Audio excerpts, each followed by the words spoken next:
He wanted a quiet life, A quiet wife. no chaos, no trouble. But then she arrived, wild, fearless, untamed. She did not follow rules. She broke them. And in just one night, she turned his world into something he could never escape. This is not just a love story. This is a storm. The desert wind moved like a whisper across the open land, carrying dust and old stories through the broken fences and tired saloons of Red Hollow. A town that had seen too many men come and go and too many promises buried. Beneath its dry earth and in the center of it all stood a man named Calder Vance, a cowboy known not for laughter or charm, but for silence. He rode alone, worked alone, and spoke only when words were necessary. His past was something no one in town could quite touch, but everyone could feel like a shadow that followed him even under the harshest sun. Calder did not want trouble.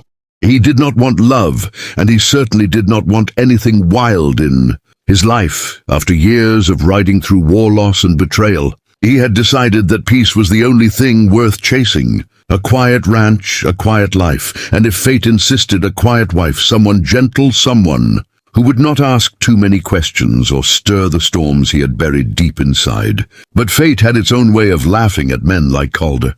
Her name was Elara Quinn, and she arrived in Red Hollow like a thunderstorm rolling across clear skies. Her horse was fast, her eyes were sharper than any blade, and her presence turned heads before she even spoke. She was not what anyone expected of a woman traveling alone through dangerous lands. She carried herself with a confidence that unsettled men who believed the world should bend to them, and her smile held a promise of chaos rather than comfort.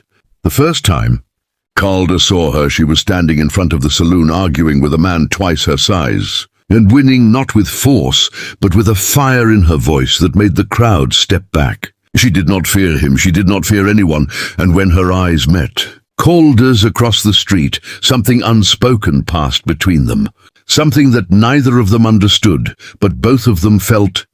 Calder turned away because that was what he always did when something threatened his carefully built calm, but Elara was not something that could be ignored. She walked into his life with the same force. She had walked into town, and before long their paths crossed again and again, until avoidance was no longer possible. She challenged him in ways no one ever had. She laughed at his silence, questioned his distance, and refused to be pushed aside like the others. Calder found himself watching her more than he should, noticing the way she rode like the wind itself could not catch her, noticing the way her presence made the world feel less empty and more dangerous all at once. And though he told himself that she was exactly the kind of storm he had sworn to avoid, something inside him began to shift, because Elara Quinn was not quiet, and she was not gentle, and she was certainly not the kind of woman a man like Calder Vance had ever planned to love.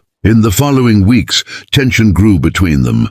Like a slow-burning fire, every encounter carried a mix of resistance and attraction. Calder tried to keep his distance, but Elara had a way of breaking through walls, not with force but with persistence. She spoke to him as if she already knew him, as if his silence was just another language she could understand. One evening, as the sun dipped low, painting the horizon in shades of gold and crimson, Calder found himself sitting outside his ranch when Elara rode up without invitation.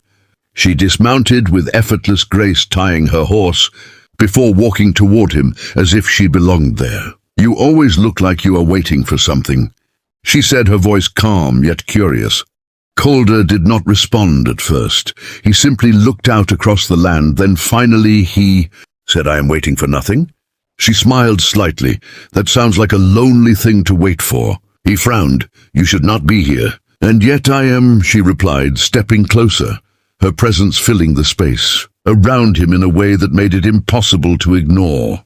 There was a moment then where the world seemed to hold its breath, where the distance between them felt charged with something neither of them could name. Calder could feel the walls he had built beginning to crack, and it unsettled him more than any gunfight ever had. "You are trouble," he said quietly. Ilara tilted her head. "Maybe you just need trouble." He almost laughed, but it caught in his throat because deep down he knew she was right. As days turned into nights and nights into something deeper, Calder found himself changing in ways he could not control. Ilara brought life into the silence.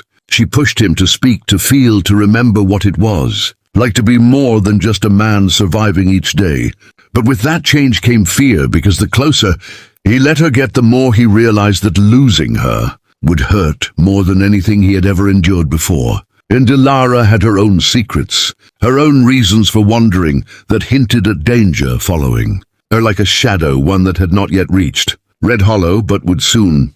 Their connection grew stronger with every passing moment, a bond forged not just from attraction, but from something deeper, something that neither of them had expected to find in a place like this. And though Calder had once wished for a quiet life, he was beginning to understand that quiet was never what his heart truly needed.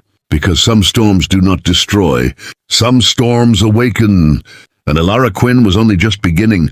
The night that passed caught up with Ilara. It came without warning. The sound of distant hooves breaking the stillness of Red Hollow, like a storm rolling in from the horizon. Calder sensed it before he saw it, because a man who had lived the life he had could feel danger, the way others felt the wind. Ilara knew too, the moment she stepped out into the dim glow of lantern light. Her expression changed. From fearless to something sharper, something ready. They found each other in the center of town without words needing to be spoken, because everything was already understood. "Trouble has a way of finding me," she said softly. Calder looked at her then, not with distance, but with something stronger. "I am not letting it take you." For the first time, Ilara hesitated, not because she doubted him, but because she realized just how much he meant what he said. The riders who entered Red Hollow were not just outlaws. They were ghosts of a past. Ilara had tried to outrun men who believed they owned a fate and would stop at nothing to claim it. But Ilara was not the same woman she had been when she first fled from them, and she was not alone anymore. The fight that followed was not just one of bullets and dust, but of wills. Calder stood beside Ilara, not as a protector, but as an equal, someone who understood that she did not need saving, but chose to stand with her anyway. Their movements were in sync, their trust unspoken and absolute, as they faced down the men who had come to tear apart what they had begun to build. In the chaos of it all, there were moments where their eyes met, where everything else faded, and the connection between them burned brighter than any fire. And when the dust finally settled and the danger was gone, something had changed forever, because in facing the storm together, they had become something stronger than either of them had ever been alone. Later that night, under a sky filled with stars, Calder and Ilara stood side by side on the edge of the land he had once called his quiet refuge. "It is not quiet anymore," she said gently. Calder shook his head. "No, but it is alive." She looked at him, then really looked at him, and for the first time, there was no distance, no walls, no hesitation. "You never got your quiet wife," she said with a hint of a smile. He stepped closer, his voice low. "I got something better." And in that moment, the silence between them was not empty, but full of everything they had been through, everything they had fought for, and everything they were still becoming. Their story was not one of calm or simplicity.